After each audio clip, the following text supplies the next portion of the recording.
Satakoti Vaishnava Vrinda ki, Samaveda Bhakta Vrinda ki, Nitai Gaur Premananda. All glories to the assembled devotees. All glories to the assembled devotees. All glories to CC Guru and Guru. Reading from the Srimad-Bhagavatam, Canto 6, Chapter 16, Text 45. Om Namo Bhagavate Vasudevaya. Om Namo Bhagavate Vasudevaya. Om Namo Bhagavate Vasudevaya. Om Namo Bhagavate Vasudevaya. Om Namo Bhagavate Vasudevaya. Om Namo Bhagavate Vasudevaya. Atha Bhagavan Vayam Aduna. Atha Bhagavan Vayam Aduna. Atha Bhagavan Vayum Aduna. Atha Bhagavan Vayam Aduna. Vadavaloka Paramrishta Sayamala. Paravaloka Parimrishta Sayamala.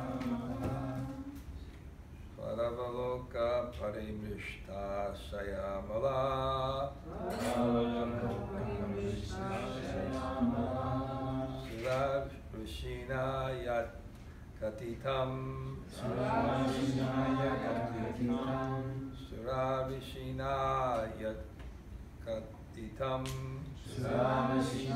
Yat Katitam.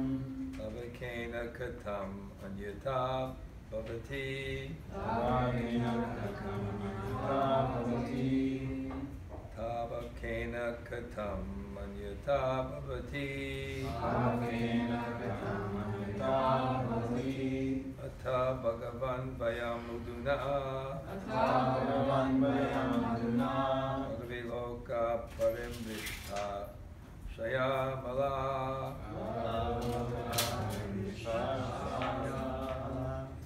Suravishina Yat Katitam. Suravishina Yat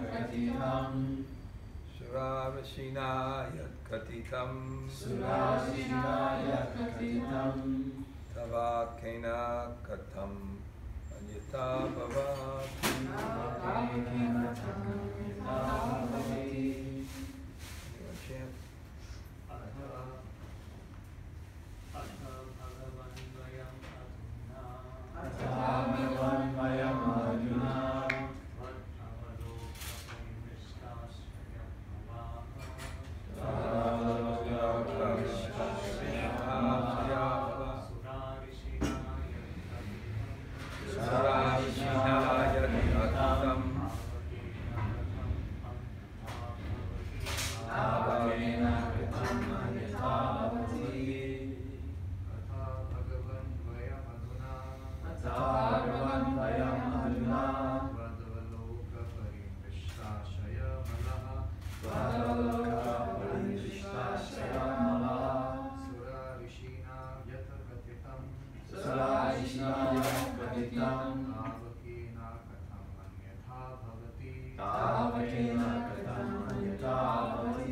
Any ladies try? Atha Bhagavan Vayam Aduna. Tadavaloka Parimrishta Shayamala. Surarishina Yat Katitam. Tavakena Katam Anyata Bhavati.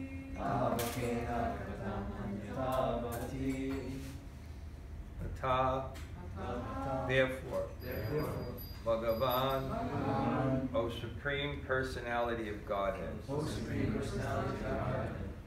Vayam, we.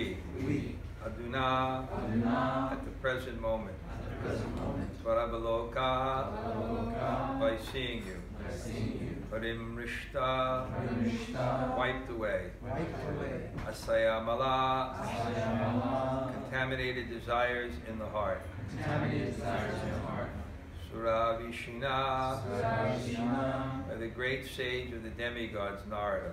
by the great sage of the demigods Narada. Yat, Yat, which, which, Katitam, Katitam, spoken. spoken. Tabakena, Tavakena, who is your devotee. who is your devotee. Katam, Katam, how. how. Anyata, Anyata, otherwise. otherwise. Bhavati, Bhavati, can it be? can it be? Translation.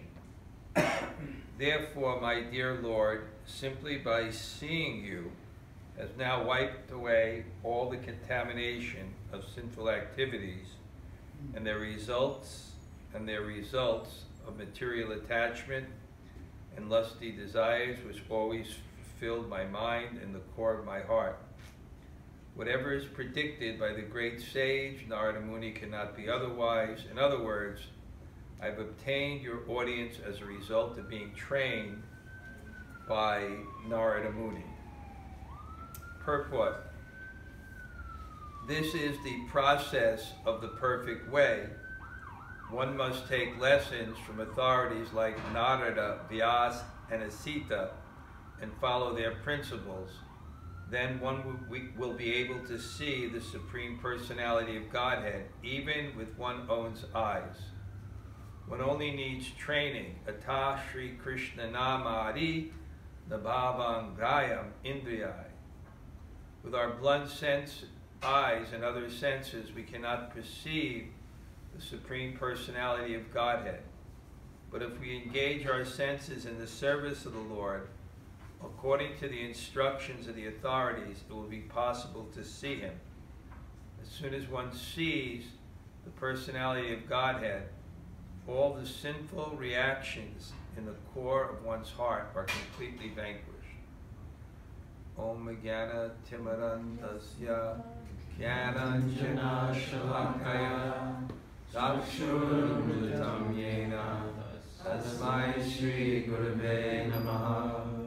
Shri Chaitanya Manobishtam Sapitam Yena Bhutale Swayam Rupa Kadamayam Dadati Sapadantikam Vancha Kalpatarubhyascha Kripa Sindhu Vayevacha Patitanam Bhavanebhyo Vaishnavebhyo Namo Namah.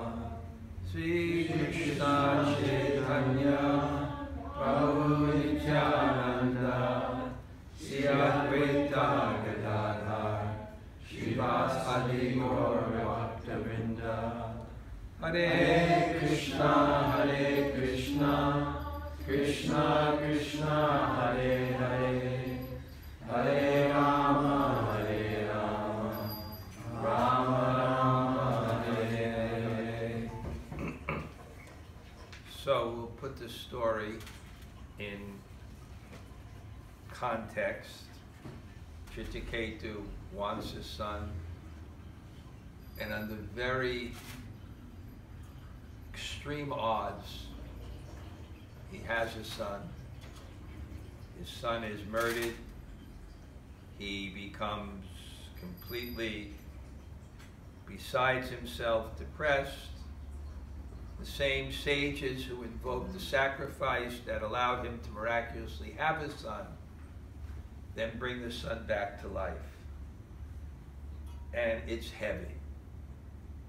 Bhagavatam sometimes can get very heavy.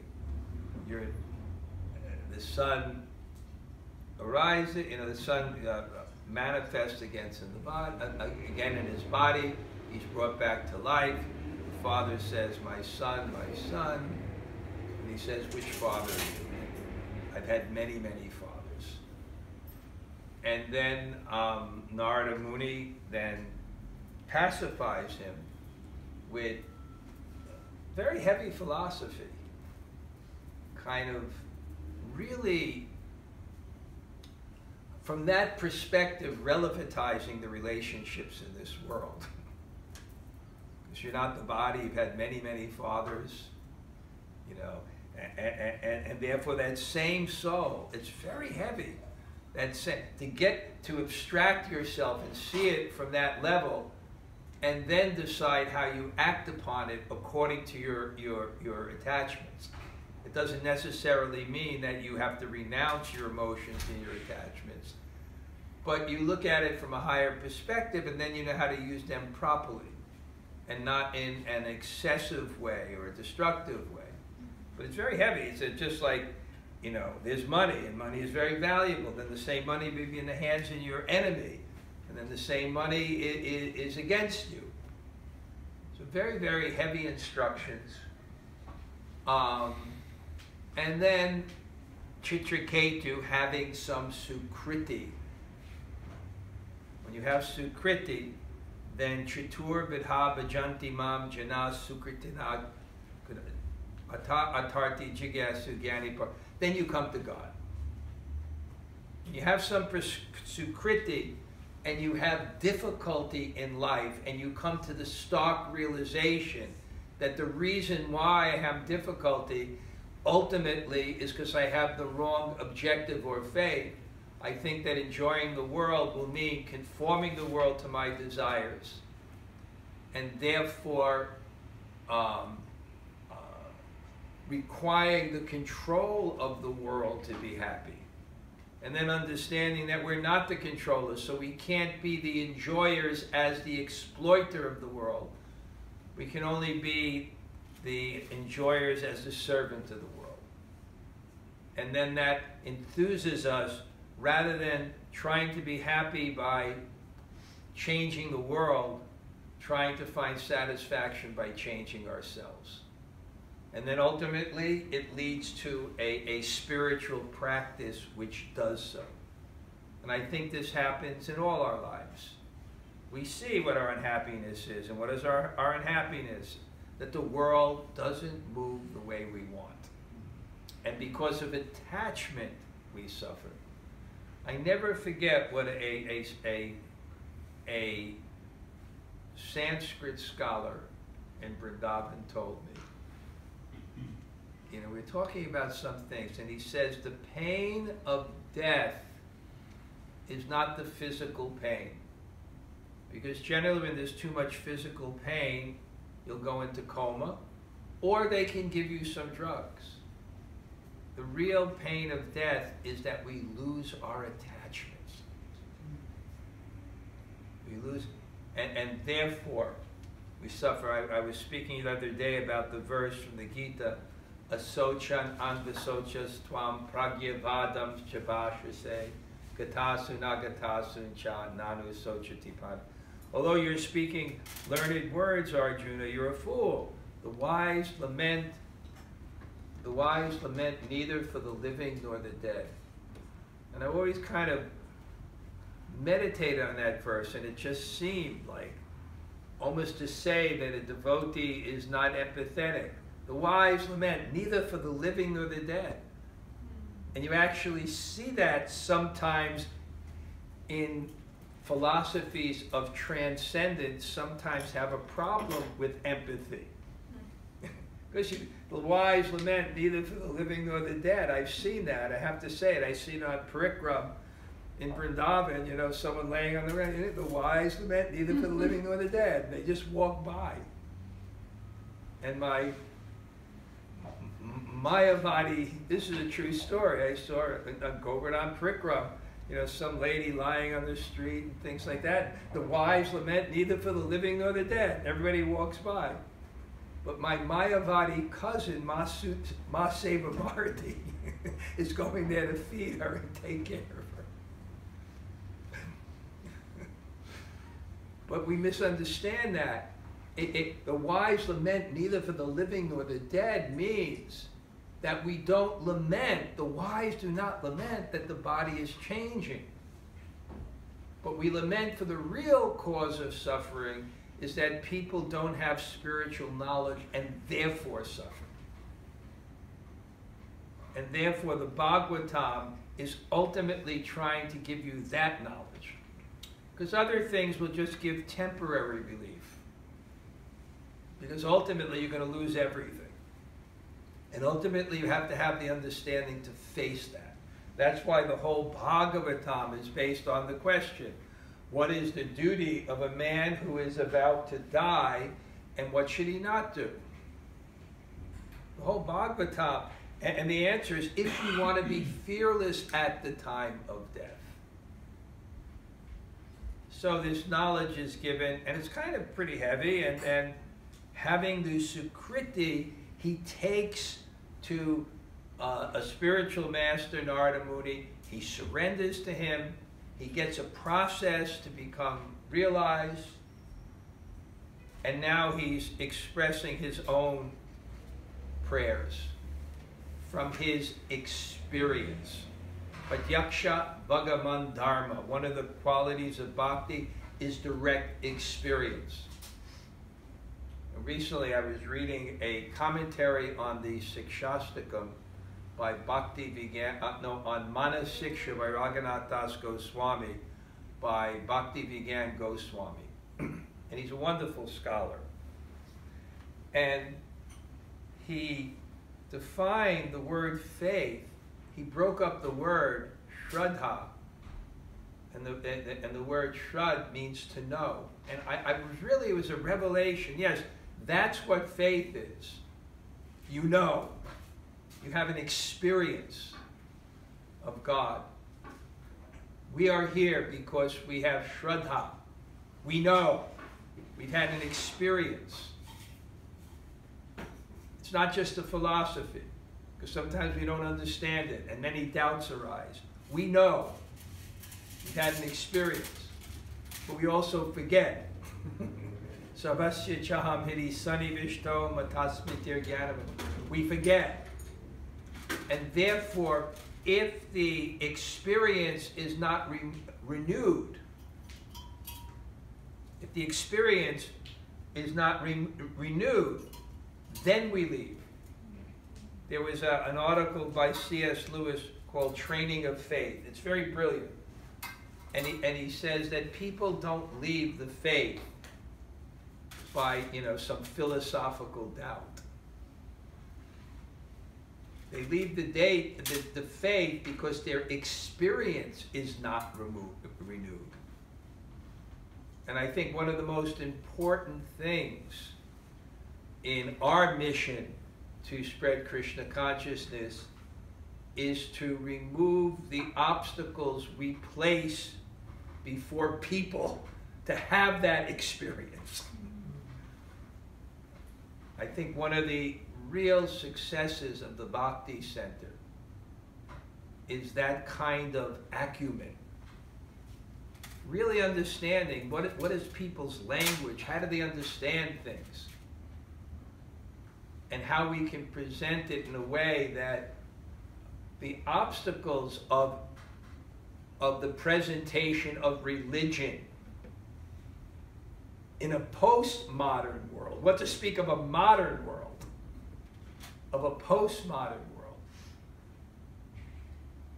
So we know, we experience, and we just had a retreat. It's so important. Why are retreats important?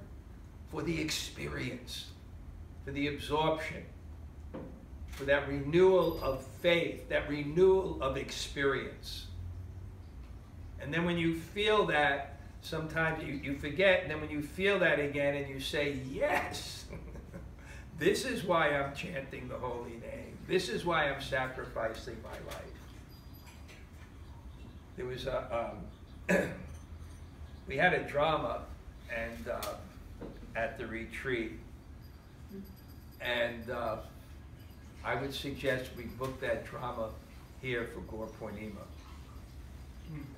And it's an amazing drama. I can't explain enough about it, but what's phenomenal about it is when we were preaching here in New York, Kinshana Krishna had a Krishna Bhakta club, and one of the Bhaktas wrote the drama. And he was in the Tisch School of Dramatic Arts. And it's a drama in iambic pentameter, Shakespearean rhyme. And it's very, very powerful, the drama. But it's the story of this Mukunda And he's rejected by Lord Chaitanya because he was associating with impersonalists. And Lord Chaitanya, no matter what anybody said, he was very heavy. I don't want to see this person. And then finally, Mukunda said, you know, with such a heart, I think he said to Srivas Thakur, will I ever see my Lord again? And Srivas went to Lord Chaitanya. Lord Chaitanya, he will not see me for 1,000,000 births. And then when they go back to Lord Chaitanya and tell him that, then he opens his heart to Mukunda. No, when they tell Mukunda, Lord Chaitanya says you won't see him for 1,000,000 births. He says, I will. And then Lord Chaitanya accepts it. But the point is, what was the quality in Mukunda that attracted the Lord? He had faith. And what was that faith? That the experience of Lord Chaitanya, the experience of the Holy Name, the experience of the Supreme Lord is so good, it is worth any difficulty to get. It's worth 1,000,000. I only have to pay 1,000,000 births. What a bargain. If I can get that, it's a bargain. Utsyan Nisyat Daryat. Patience, confidence. Those are qualities that are favorable devotion. And what is that patience? It's so good. It's so good that whatever difficulty I have to undergo to get it, that is a small price to pay. And that's what you see in great devotees. Prabhupada and Prabhupada's followers, and the followers of the followers, the sacrifices they make. Why? Because of that faith. It is so good. This sacrifice is worth it to get it. Look at Prabhupada's life. And I asked Kastuba Prabhu to give the satsang on Saturday night. And he said something, because I asked him, he said something, his talk was on, I told him to speak on your life with the masters.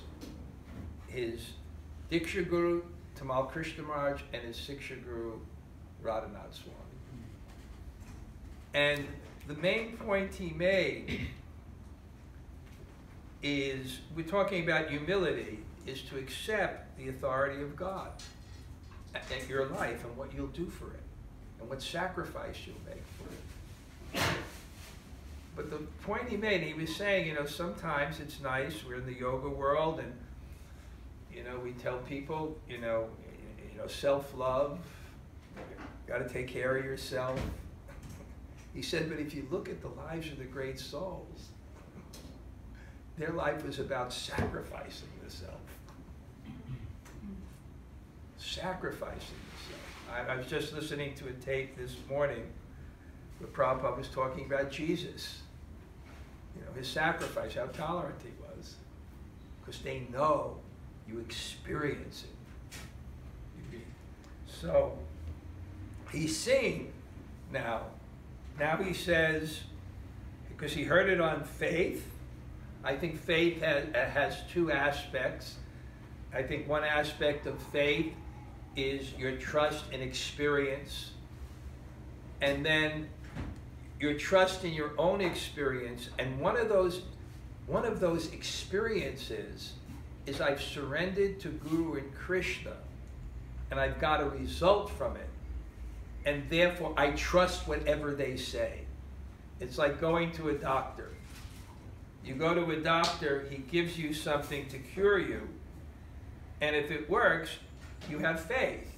But what do you have faith in? I have faith in that authority. And then that authority can tell you things beyond your perception, and you'll accept them. Yes, I know because I've trusted someone who's given me this experience, and now I trust his authority. So now, I'll just say, so now he comes and he says, simply by seeing you, it's wiped out all contamination. I'm free. It was predicted by Narada Muni. I've attained your audience, being trained by Narada Muni. I've achieved it. I've accepted the Guru with faith. He gave me instructions. I followed it. There was a result, I see. And the previous purport I looked at, Prabhupada said, therefore, the deity in the temple should not be considered material. By offering the food to the deity and by decorating and serving the deity, one gets the same result that one gets by serving the Lord in Vaikuntha. So now here the question arises, why that doesn't happen to us? Because the deity is here, the deity is Krishna, the holy name is Krishna. So why that doesn't happen to us, even though the Shastra says it?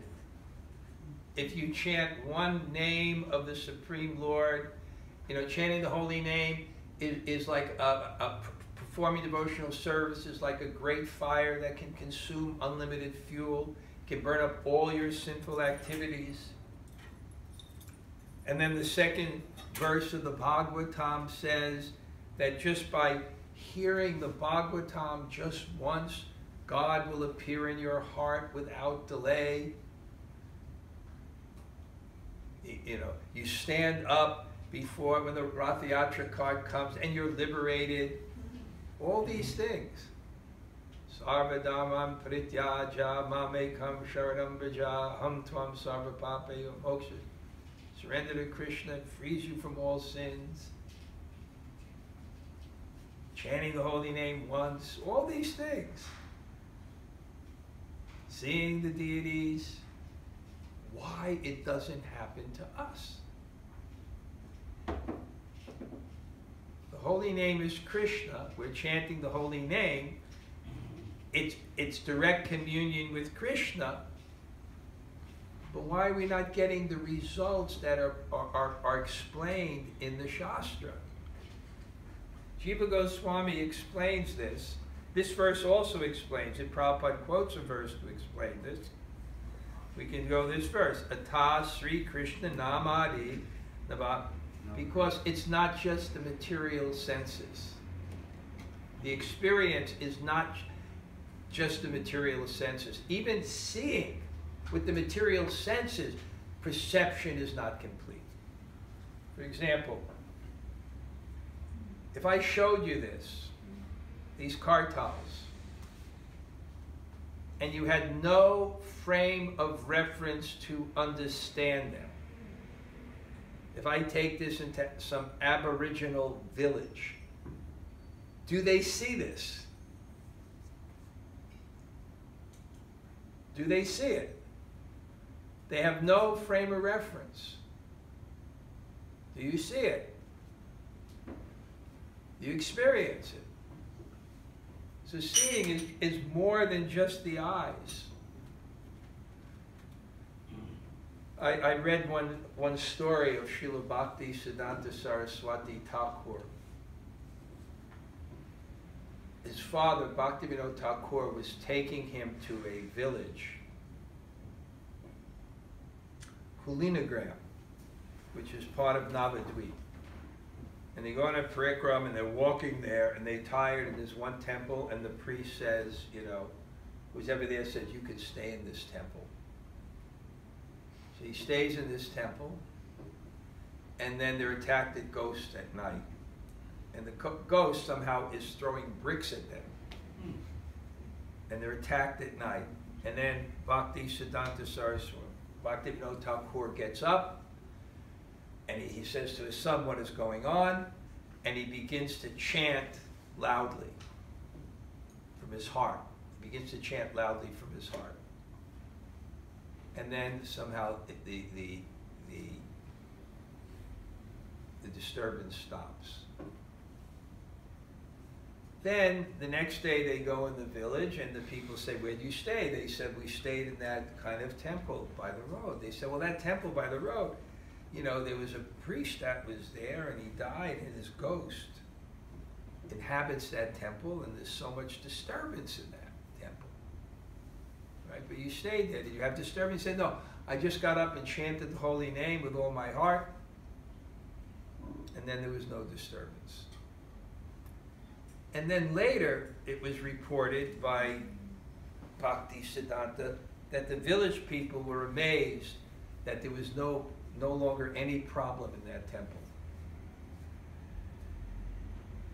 Although the priest was always chanting. The priest was always chanting. So they couldn't understand. He was always chanting, but he became a ghost.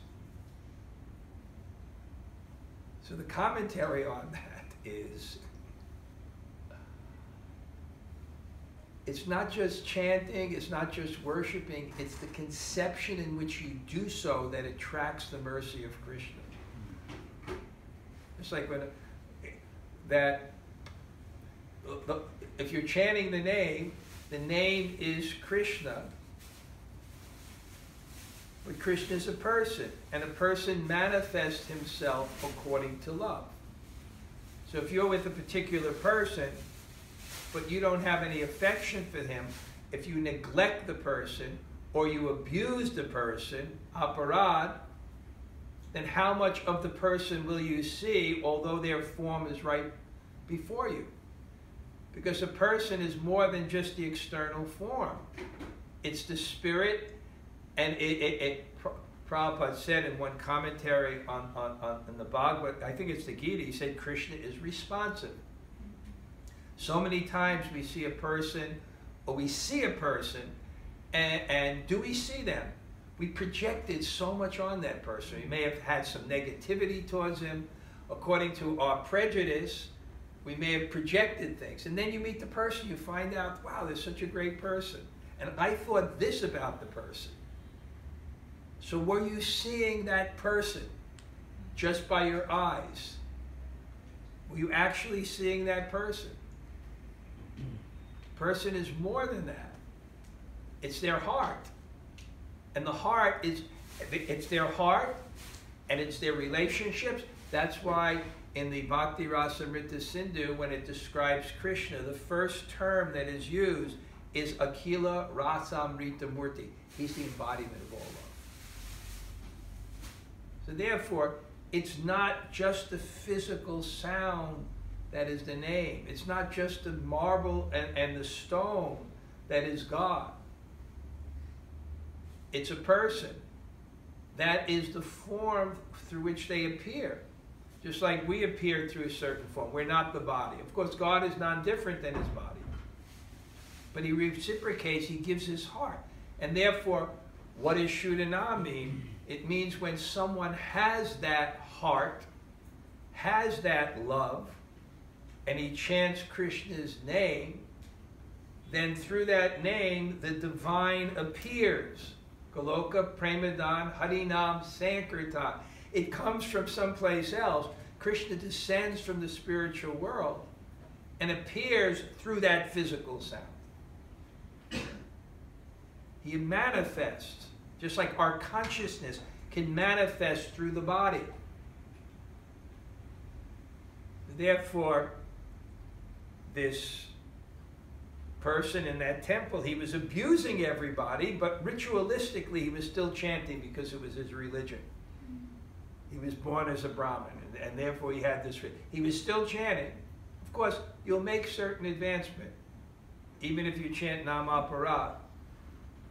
Prabhupada, there was an example where Allen Ginsberg visited Prabhupada after many, many years.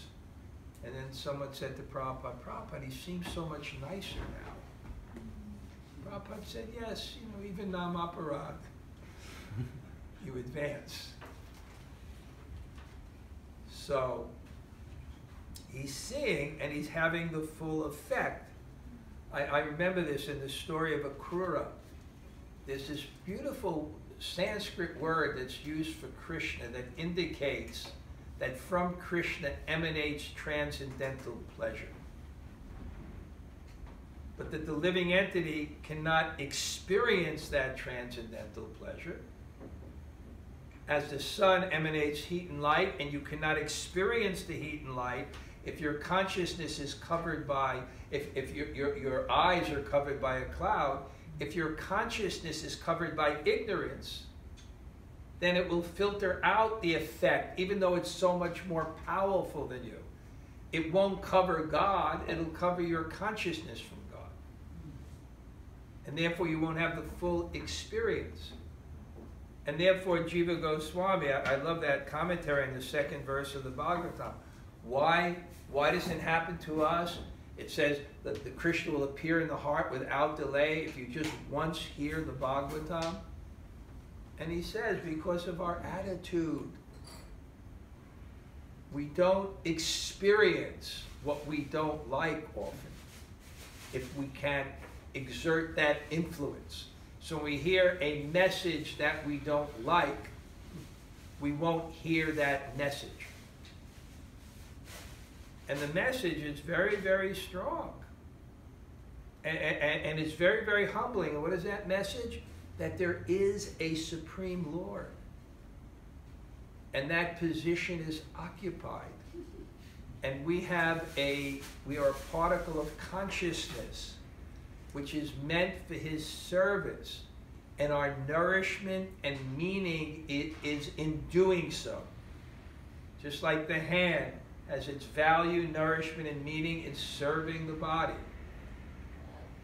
according to the dictates of the body. It's just like a symphony orchestra. There already is a conductor. You want to experience rasa, you want to experience beautiful music, you have to follow the authority of the conductor, because you're part of something, you're not separate from something. So look at the universe as a kind of like a symphony. And we're a player in the symphony. And we have like an individual nature to serve that. And our happiness is in that. And that happiness is called love.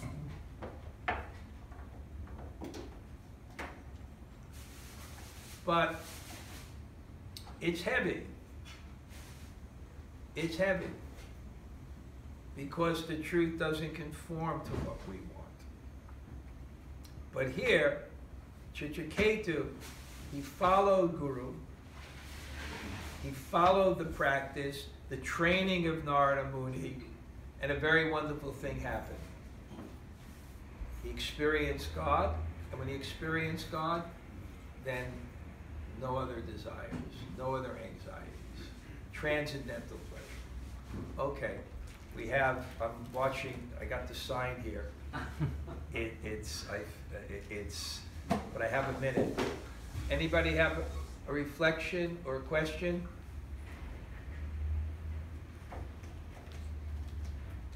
Okay, Adi? Yeah, so nice. The people at home? They quote from C.S. Lewis about how we might drift away from the heart of bhakti if the experience isn't renewed. And of course you're speaking about how important it is to be practicing carefully and have a good attitude.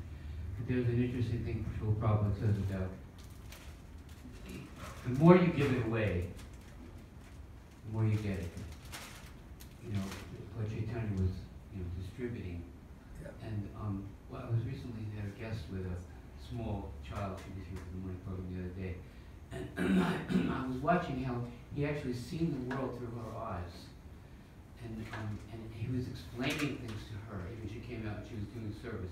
And he said, you could choose to grow up to be just a person who cares about yourself and indulges, or you can learn to be a loving servant. Love. This is love. Doing this is for love of God. This is a giving. And he was seeing things through the eyes of the child, and he was explaining it to the child. And I find that also when we're speaking about Krishna consciousness to somebody who's totally fresh, you get that renewed experience that you're talking about. Not just that it's nice to do it deeply yourself, but also the more we give it away, the more we get it. So you're saying that, my point was that we need to renew the experience, and you're saying one of the best ways to renew the experience is to share it with others. I'm not saying that, but that's what Prabhupada said. Okay, what Prabhupada said is one of the best ways to renew the experience. True? Valid? What? Is it valid? Yeah, I guess it is, of course. I'm just repeating it. Yeah. That's all, because people can Cool. see, you see. Yeah. And your point will be more The taken. more we give it away, the more Yeah. we get it ourselves. It's so interesting. Yeah. How wonderful is Krishna? We're going to sneak that in. So. How wonderful is Krishna? We knew Okay, it's time to go. Srila Yeah, Prabhupada. Srila Prabhupada. Jai.